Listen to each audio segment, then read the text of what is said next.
कहते हैं भगवान हर जगह नहीं पहुंच सकता, इसलिए उसने मां बनाई, और शायद इसलिए उसने किसान भी बनाया, जो दूसरों के पेट के लिए अक्सर खुद भूखा सो जाता है। लेकिन अफसोस, इस देश में सबसे सस्ता वही है जिसके बिना दुनिया एक दिन भी नहीं चल सकती। सुबह के 4 बजे हैं, पूरी दुनिया नींद में है, लेकिन एक घर में चूल्हा जल चुका है। पुराने कपड़ों में टूटी चप्पल पहने किसान रामस्वरूप खेत की ओर निकल पड़ता है। पत्नी रोकर कहती है, इतनी सर्दी में खेत क्यों जाना, थोड़ा आराम कर लो। किसान बस मुस्कुरा देता है, अगर मैं आराम करने लगूं तो कल बच्चों के पेट में रोटी कैसे जाएगी। ठंड से कांपते हाथ कह रहे हैं, भूख कभी इंतजार नहीं करती। खेत में पहुंचकर किसान मिट्टी को हाथ में उठाता है, उसे सूंघता है और धीरे से कहता है, माँ जैसी है ये मिट्टी, दर्द सहकर भी हमें देती ही रहती है।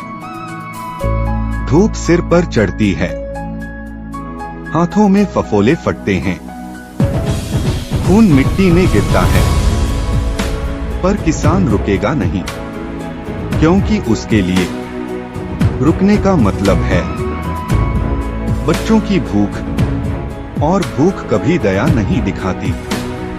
फसल तैयार होने ही वाली थी, घर में खुशी का माहौल था, तभी आसमान में काले बादल छा गए। पहले आंधी, फिर ओले, कुछ ही मिनटों में महीनों की मेहनत मिट्टी में मिल गई। रामस्वरूप फसल के बीच घुटनों पर गिर जाता है, आंखों से आंसू बहते हैं और टूटे हुए दिल से बस इतना निकलता है, क्यों भगवान, मेरे बच्चों ने क्या बिगाड़ा था। लेकिन किसान का रोना कभी अखबार की खबर नहीं बनता।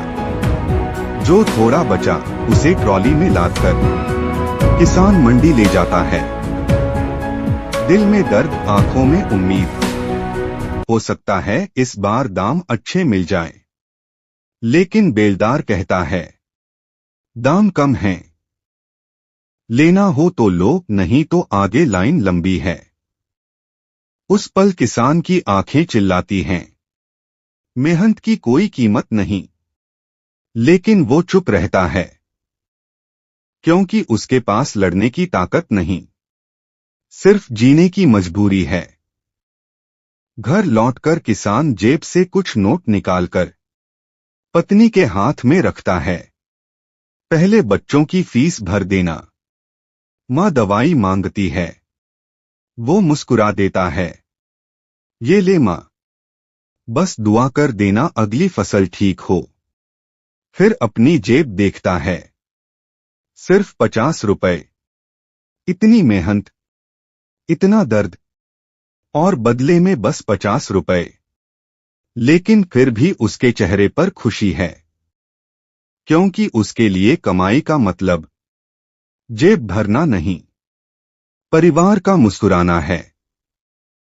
उस रात घर में अंधेरा था, बिजली नहीं थी, लेकिन बच्चे लालटेन में पढ़ रहे थे। बेटा कहता है, पापा मैं बड़ा होकर आपको आराम दूंगा, आपको खेत में काम नहीं करने दूंगा। किसान की आंखों से आंसू टपकते हैं।